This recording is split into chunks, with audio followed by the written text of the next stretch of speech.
I didn't do very well in school, and in fact my PSLE I scored 187, right, the Caring Teacher Award. So I'm really very grateful, very blessed to actually be recognized for my work. So this dear is here. You see? Hi everyone, welcome to Unfiltered #Extended, where we bring on parents, students and specialists to unbox the mindsets of learning today and how we can actually unleash the potential of every child. Right here today in our first episode, we have our very own teacher Selina. Hello, I'm teacher Selina and I've been teaching in primary school for 10 years. 10 years. And today in this episode, we're going to dive right deep. How is it for her as a student all the way till she is an educator today? So let's go! Alright, for a start, teacher Selina, can you just share a bit like how was it like for you as a student? In my report book, I was described as talkative, but I'm mostly obedient and I would say I'm quite a resilient student as well. During my primary school years, there was a lot of struggle in my academic performance.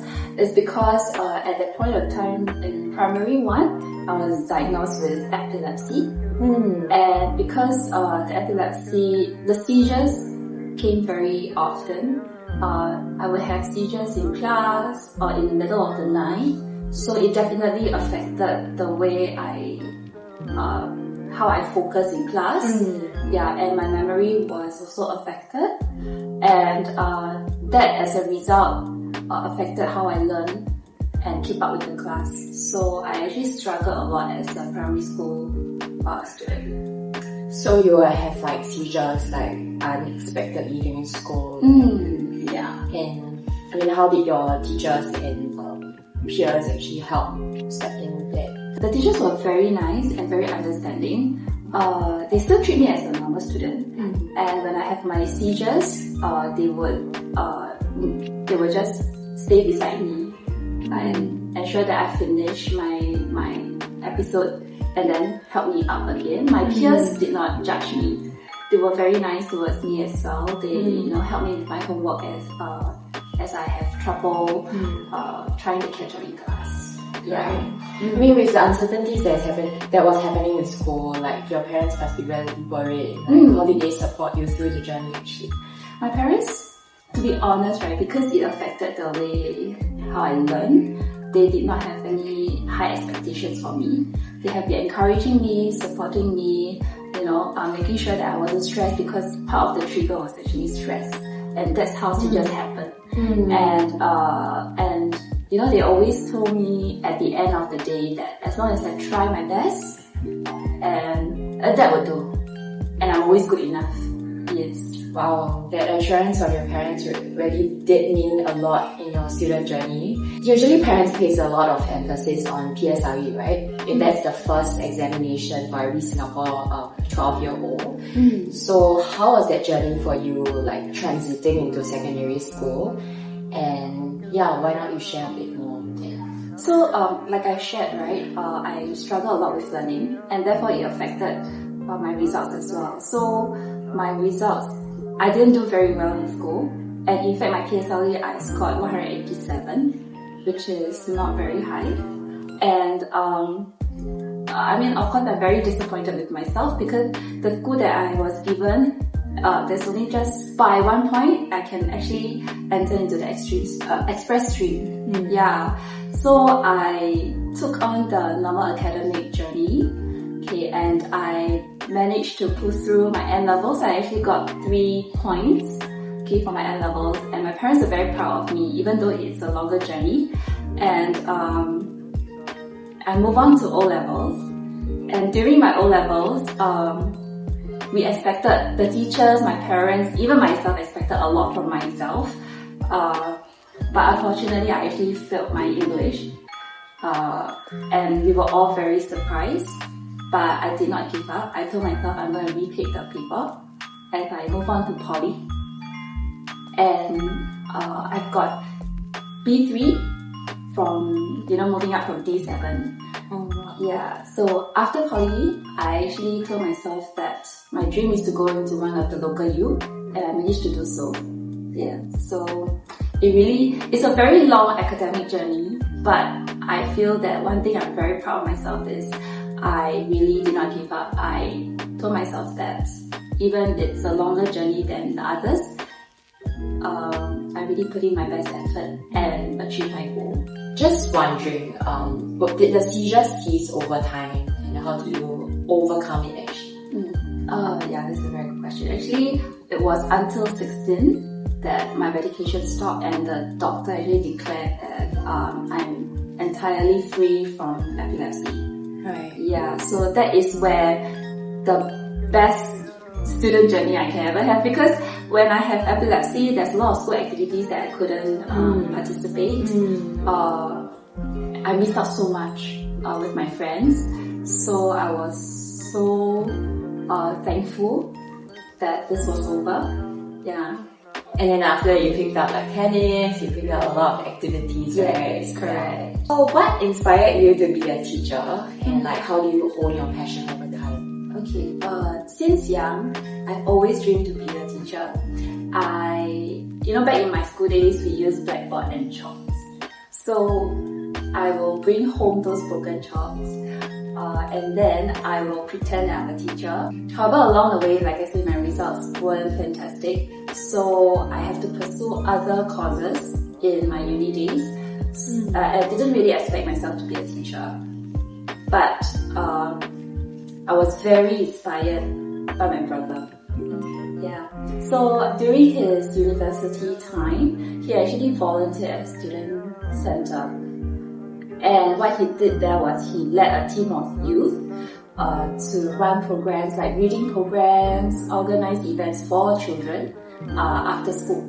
So there were a few times he brought me along the session, and that's where I started to realize I actually have passion for teaching. I also realized that my strength aligned with the demands of the profession. Patience. Yeah, correct. The heart for the children, trying to bring the joy of learning for them. Right. Yeah, and then so I went on to pursue to become a teacher. In the 10 years of teaching, how was the journey like for you? What are some points of encouragement, points of courage? Who inspired you as well? Being a teacher, to be honest, it wasn't an easy journey. There were a lot of ups and downs, and let me share about the ups first. So I think one of the most fulfilling journey was to actually see my students progress. They themselves finding their own potential. They share their dreams with me, and this is where I felt that and this is what I would call success, rather than looking at their academic performance. Yeah, exactly. And I was very thankful throughout this whole journey as a teacher.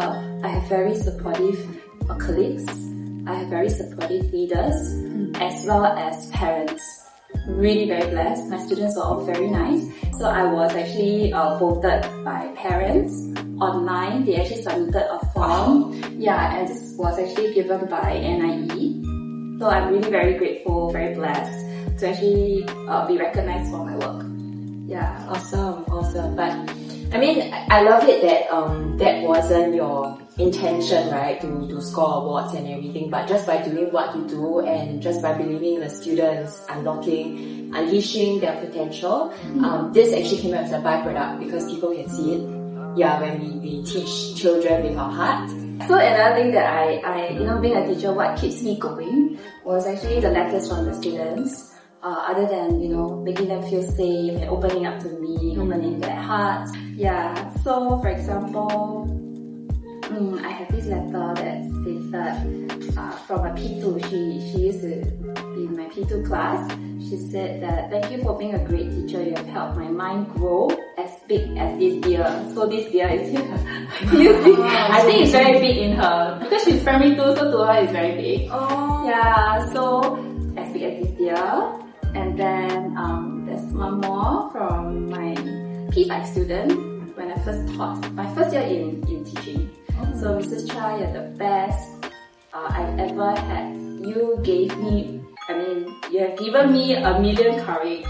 Wow. Yeah, to persist. I tried very hard as much as I could, and I succeeded. Yeah, so it's not about getting good results, but seeing the progress. Yeah, that's why I've given my class as like a mantra. Right. That they, celebrate As long as small it's wins. your best. Correct. Right? Correct. Yeah, so I mean, if you can do it, then the more you should be pushed, right? Yes. Yeah, to fulfill your potential. But Correct. I think the resilience that you had as a student was deposited into your own students. So the struggles that I have as a student actually shaped who I am as a teacher now. Yeah. Were there any like challenges that you had in teaching? Yeah, and what would you actually like to tell those aspiring educators out there? So the challenges that I myself faced as a teacher was actually time management. I think because as a teacher we have so many things to do. All that admin, markings, and then we have CCAs all day, and starts early and ends late. Learn to manage your time. Take care of yourself first. Yeah, so that you can take care of your students as well. So those of you who wants to be a teacher, just know that it requires a lot of patience, resilience, and the heart to learn together with your students. And I think what makes a big difference in your students' life is that you inspire them to find joy in learning and connect with them. Yeah, so I feel that the most impactful teachers aren't instructors. They are mentors, they are motivators, they create a very safe and supportive environment for them. Yeah. Alright, so lastly, to all the parents out there, what would you like to share with them that is helpful for their parenting journey as well as to support their children in their education journey? So to parents out there, like I say at the beginning of the video, that I was very grateful for my parents. They are incredibly supportive and encouraging. So I think that plays an important part in how I, grows up. Yeah, correct. And then, knowing that whatever happens, I know I'm good enough and I'll get through it. So parents out there, encourage your child. Even there is expectation, be supportive. Let them know that it's okay. Success it isn't just boils down to academic performance. Yeah, and It's discovering their passions, honing that part, and also for the children to give their best, right? Yes. Yeah, it's not saying that education is not important. It's the academics are still important. It is. And we should always give our best. Correct. Yeah, but it's more about finding their strengths, helping them to touch on the gaps of their weaknesses. Yeah, and also seeing the possibilities. Yeah, correct. And then teaching them about growth mindset. Thanks, Teacher Selina, for being our first guest on Unfiltered Extended. And thank you for all the insights that you shared. I think for parents, students, and even those who are aspiring educators, you can lean in on her insights as well as experience, how she pulls through being resilient. If you like this episode, please smash the like button, press the subscribe button, as well as let us know in the comments below, what would you like to see so that we can cover on them in the future episodes. Until next time, bye!